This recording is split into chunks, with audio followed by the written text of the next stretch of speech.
থেকে প্রতিনিয়ত অসংখ্য মানুষ মৃত্যুর কোলে ঢলে পড়ছে। এর প্রতিবাদে ঢাকা মহানগর দক্ষিণ গণ অধিকার পরিষদের আয়োজনে আজকের এই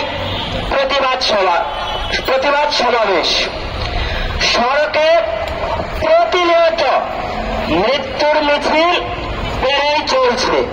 মহাসড়কে প্রতিনিয়ত মৃত্যুর মিছিল পেরেই চলছে। অথচ হাজার হাজার কোটি টাকা ব্যয় করে এই অবৈধ ফ্যাসিস্ট সরকার রাস্তাঘাট নির্মাণ করছে, কিন্তু সেই জায়গায় কোন সুশৃঙ্খল পরিবেশ নির্মাণ করছে না, যার ফলে একের পর এক সড়কে মৃত্যুর মিছিল পেরেই চলছে। গত মঙ্গলবার ফরিদপুরে বাসের সাথে পিকআপের দুর্ঘটনায় 15 জন ইন্তেকাল করেছেন এবং অনেক লোক সেই জায়গায় আহত হয়েছেন।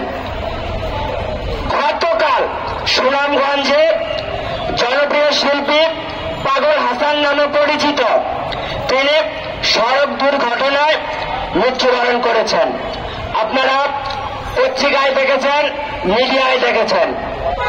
এরকম অসংখ্য লোক প্রতিনিয়ত সড়কে মৃত্যুবরণ করে।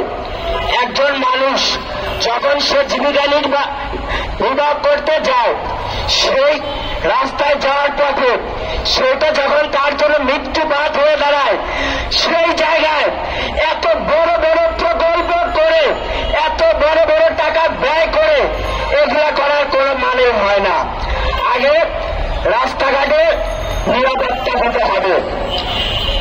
একটা পরিবার যখন একটা লোক মারা যায়, সেই পরিবার বুঝে সেই জায়গায় তারা কি হারিয়েছে। এমনকি আপনারা দেখেন, শুধু মারাই যায় না, একটা দুর্ঘটনা যখন ঘটিত হয় সেই জায়গায় অনেক লোক আহত হয়। আহত হয়ে অনেক লোক বন্ধুত্ব বরণ করে বাসায় দিনের পর দিন কষ্টে জীবনযাপন করে। একটা লোক যখন পরিবারের উপার্জনক্ষম থাকে, সেই লোকটা সড়ক দুর্ঘটনায় আহত হয়ে পরিবারের বোঝা হয়ে যে বন্ধুত্ব বরণ করছে। রাষ্ট্র এই দায় এড়াতে পারে না, অথচ রাষ্ট্র হাজার হাজার টাকা ব্যয় করে একের পর এক প্রকল্প বাস্তবায়ন করে সড়কে একের পর এক কাজ করে যাচ্ছে।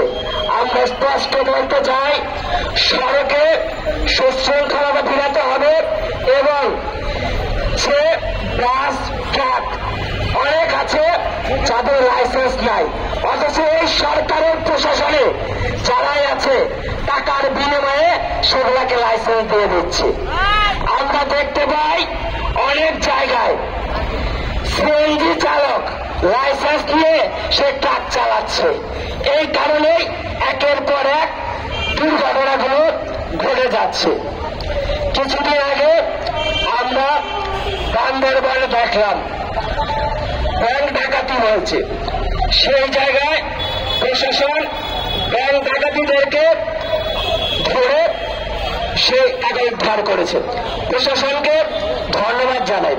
কিন্তু আমরা বলতে চাই, বান্দরবনের মতো একটা জায়গায় সে জায়গায় কত টাকা থাকতে পারে, কিন্তু আমাদের চোখের সামনে আজ হাজার হাজার কোটি টাকা লোপাট করে যারা ঘুরে বেড়াচ্ছে, এদের বিরুদ্ধে প্রশাসন করে ব্যবস্থা নিতে পারছে না।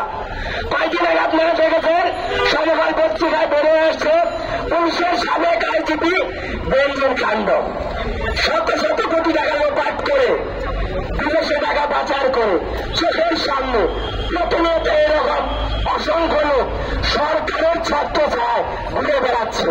এই জায়গায় প্রশাসন এদের ধরতে পারে না। আমরা স্পষ্ট বলতে চাই, প্রশাসন কাদের ধরে? যারা এই সরকারের বিরুদ্ধে কথা বলে, যারা এই সরকারের অপকর্মের বিরুদ্ধে কথা বলে, তার কারণে তাদেরকে প্রশাসন গ্রেপ্তার করতে চায়।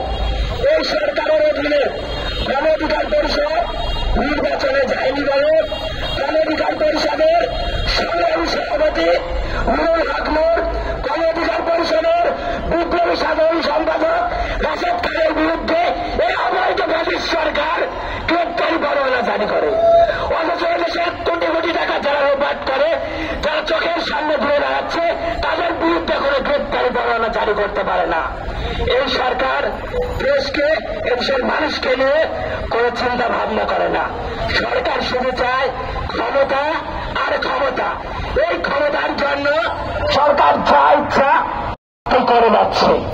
আমরা স্পষ্ট বলতে চাই, গণ অধিকার পরিষদ এদেশের জনগণের জন্য, এদেশের